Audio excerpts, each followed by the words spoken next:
Turn over to Coach now. Am I on? First of all, just like to give credit to Georgia. I thought they really outplayed us there in the second half. When you look at the game, of course, we'll learn a lot when we watch the tape.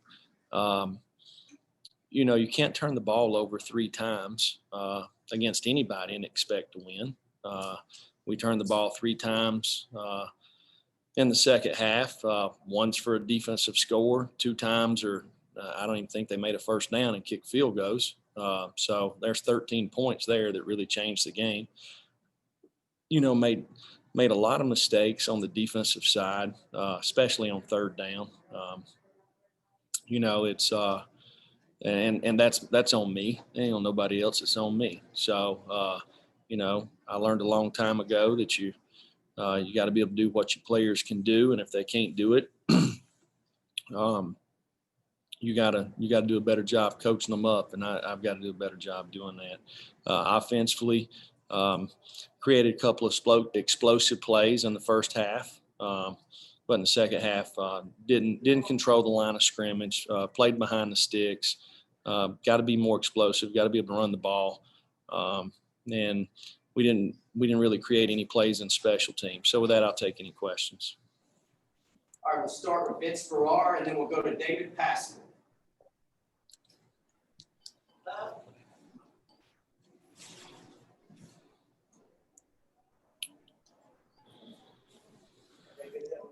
Yeah, Coach, you guys have used 8 timeouts on defense the last 2 weeks in each game. What do you kind of attribute some of that? Well, there was a couple of times we didn't have the right personnel on the field. We had a few guys that got hurt. Sometimes you want to look and see what the other team's doing if it's a critical part of the game. I felt like there was 2 times tonight that we used timeouts when maybe we didn't want to, but we probably thought it was the best thing to do. Jeremy, I know you talked about the turnovers in the second half. Did Georgia do anything coming out of the gate there in the second half that was a little bit different that gave you guys trouble? Talking about on the offensive side? I'm sorry, on the defensive side, what they did. They got pressure on the quarterback. I don't know exactly what pressures they ran, but a couple of times we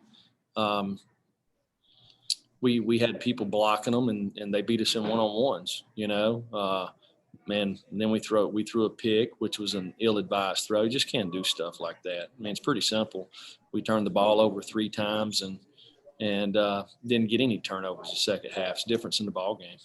And as a quick follow, is that as deep of a defense as you've seen? I know you were a part of a lot of deep defenses at Alabama, but when you look at Georgia's defense, is that one of the deepest ones you can remember? Because it seems like they play a whole bunch of people.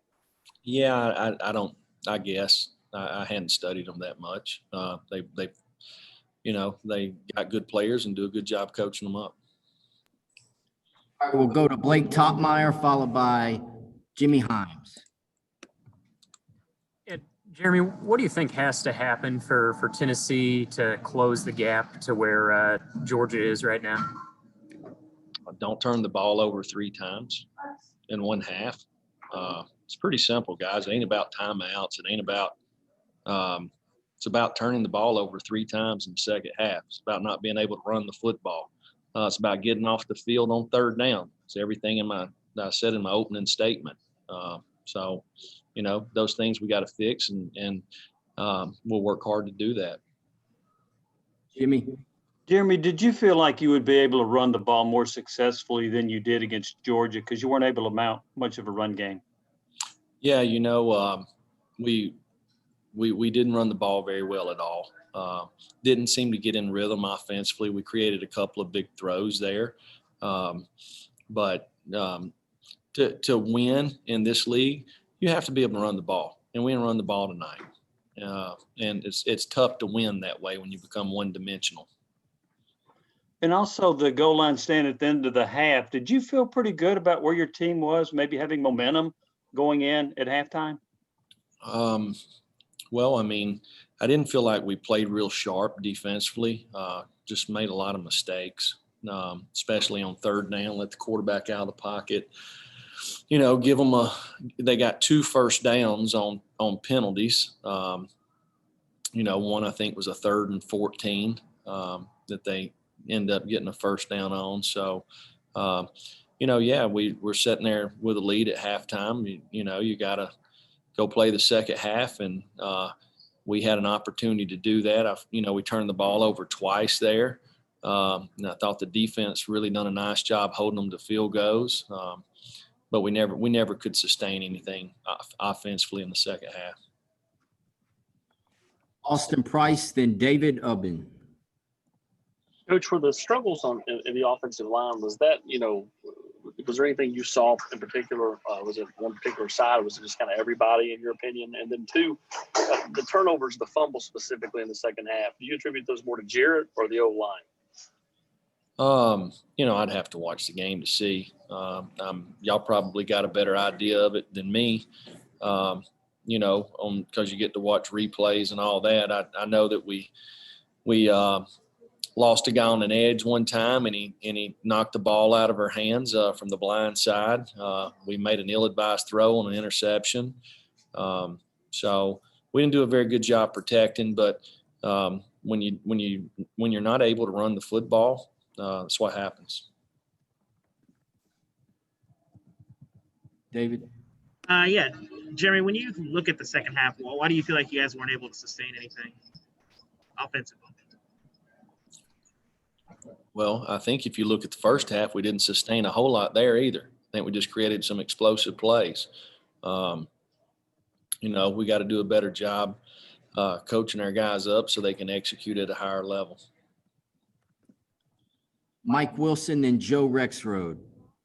Yeah, Jeremy, the offensive line was hit with a few penalties today. Was there anything in particular going on there? And is there anything that came from Georgia that contributed to that? It's unusual for the center to snap the ball. The center to get, I guess, an illegal procedure.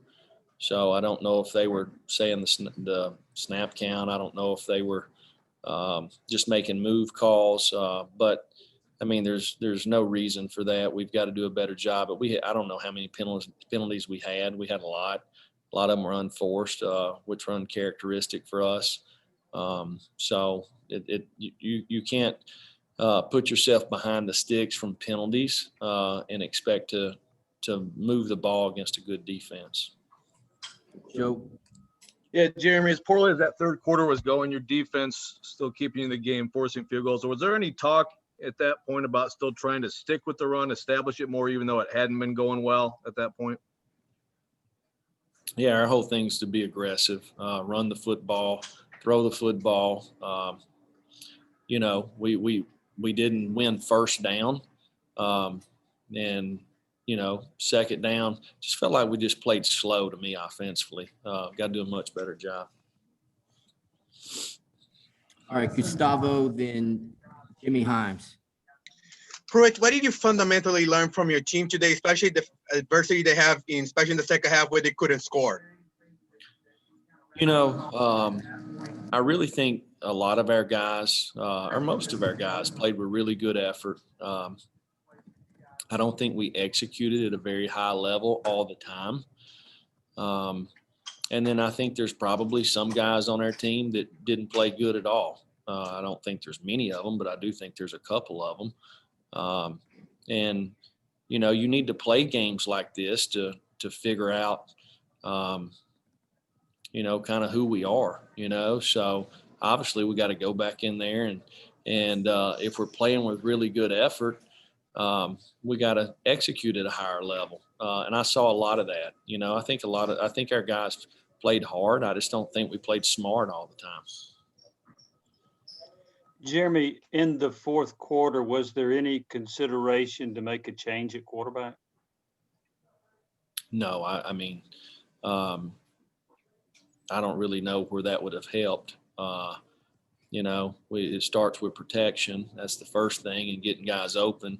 If you can't run the football, you got a tough day's work. We're sitting there down 16, with a chance there, possibly to score and get a 2-point conversion.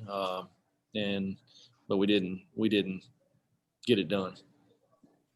All right, a couple more here. Trey Wallace and Austin Price. Jeremy, any consideration to try to, and I know it was difficult, try to spread the football out a little bit more to different receivers and take some more shots downfield besides to Palmer? Yeah, I mean, guys, we call the plays, and lots of times the coverage dictates where the ball goes. We obviously would have specialty plays, but we've got to create some more explosive plays. I saw Brandon Johnson make a nice play or two. Princeton Fant made a nice play out there. So we've got good weapons. We got to do a better job running the football. Got to get the ball out of our hand and got to be more explosive on offense. Coach, you told us the other day you're going to have a scrimmage on Sunday for those young guys that aren't able to make the trip and stuff. Is that still the plan? And how important is it to kind of just wash this going into tomorrow and get those guys some good work? Yeah, I mean, we've really planned this out to give these guys an opportunity. There's a lot of guys on our team that hadn't even scrimmaged this year. So they may not be playing right now.